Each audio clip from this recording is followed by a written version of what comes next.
All right, I've got a doozy for you today. One of our buyers, a VA guy, has a couple of student loans that went into deferment. With everybody else, they were given that time that they don't have to make the payments. Well, during that time, the ownership of the loan changed from one company to the next. When that ownership changed, there wasn't like a whole lot of communication to this buyer of ours that this was happening, right? So a few months ago, we get him pre-approved, and he's got some homework to do on like paying off some debts to bring up his purchasing power, and he's working on that. Meanwhile, he gets a couple of letters from this company he doesn't recognize.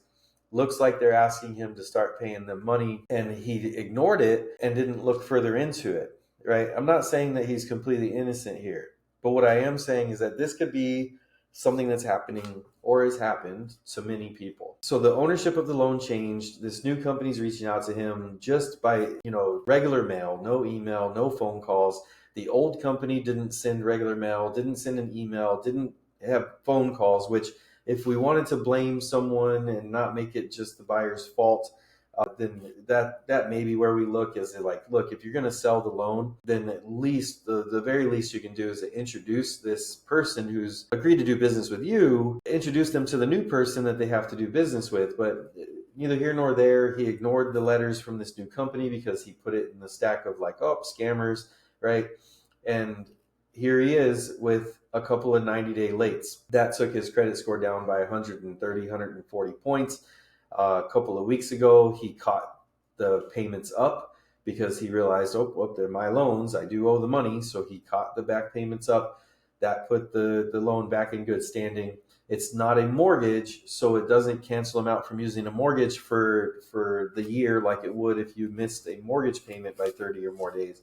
But what it did do is it brought his score down by 130, 140 points. By catching it up, it only brought it back up to where total hit right now is like 70 or 80 points less than where he was, which now makes his interest rate a little bit higher and the allowable debt to income rate lower, right? So there's a couple of lessons here. One, if you have a higher credit score, then the mortgage companies are more willing to give you more of your income as purchasing power. So there's no guideline from the VA. What it's saying is you make the loan, we'll insure 25% of it. So as long as you're okay with risking your 75%, we'll insure the other 25%, and we're good to go. So if a person has a 740, 720, 800, 850, right? As it goes up, they're like, oh, well, maybe we can let him make a mortgage that's like 60%, 70%, 80%. But when you take these hits, it brings you down into the 40s. So it almost chops his purchasing power by like 40% of where he had established himself. So remember, he went into paying stuff off so that he could free up some more spending power. And because he ignored the student loans, this made it to where it reduces his purchasing power by even more. We don't know yet. He's going to do his application again, and we'll get a new spending limit. But I just wanted to share the fact that I'm not seeing the reporting in the news or in the articles or even anybody even discussing it, right? That these student loan companies, they are changing ownership of the loan. If you get a letter in the mail, I would highly suggest that you call the previous company that you do have a relationship with and ask them if they did turn this over. Maybe you can do a quick credit check on the freecreditreport.com and see that the new company is the one that's reporting that it's their debt, not the previous company. So there's a couple of things that you can do to avoid this from happening to you. But by God, please do not just ignore something that looks like a bill.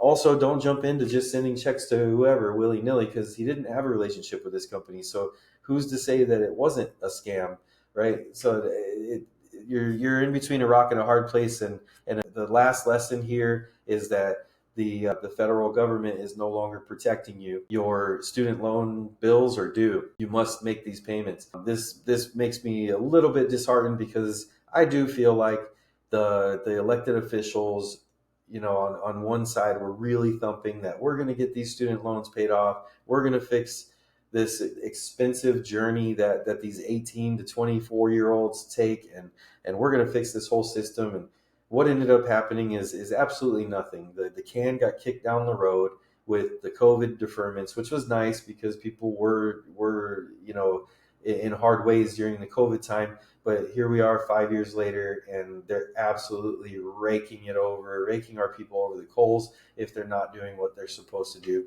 Remember, you agreed to the debt. That does suck. You might have been too young to understand. If your parents co-signed, I would assume that those parents either knew that you were getting into something that was going to be worth it, or, like me, I didn't get a college degree.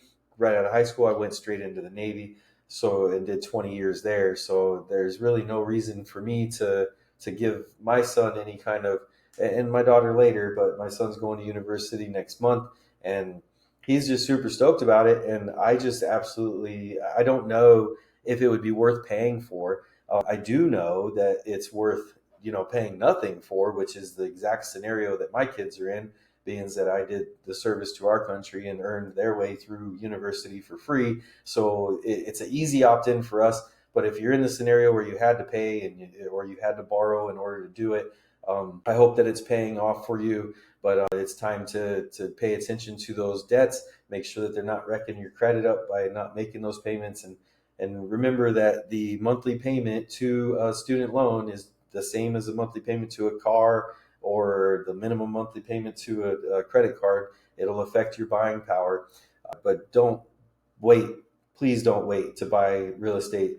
If you can only get a 2-bedroom and you wish you could get a 3-bedroom, but with those student loans, you can only afford a 2-bedroom, just grab it, live in it for long enough until you get uncomfortable, and then turn it into a rental. Or we can reassess where you're at on your debt to income and see if we can go buy you a 3-bedroom or sell the 2-bedroom and leverage that equity into the 3-bedroom. But do not let yourself be a part of the statistics. The first time home buyer in America was officially announced today at 40 years old. Wow. 40 years old. I was 20 years into ownership. And when I was 40, I bought my 6th property. Come on. We can do better than what the average nation is doing. We're veterans. We have great background. We have great experience in the military. Everybody wants to work with us. Everybody wants us to work for them. If they're in a position to hire us, they clamor over us. I get job offers every day via LinkedIn, and I have to ignore them because I'm doing better on my own in my own business, which is another thing that you might not have thought about. And if you are thinking about going into business for yourself, book a Zoom call with me. Let's go over what your idea is and see if it's something that you might be able to move on right now. If it's not something you can move on right now, let's make a plan for you to move on it in the future. Well, thanks for your time. I hope this helps. And I hope that you're not ignoring those bills and getting those 30-day, 60-day, 90-day lates just like our other client did. We'll see you on the next one.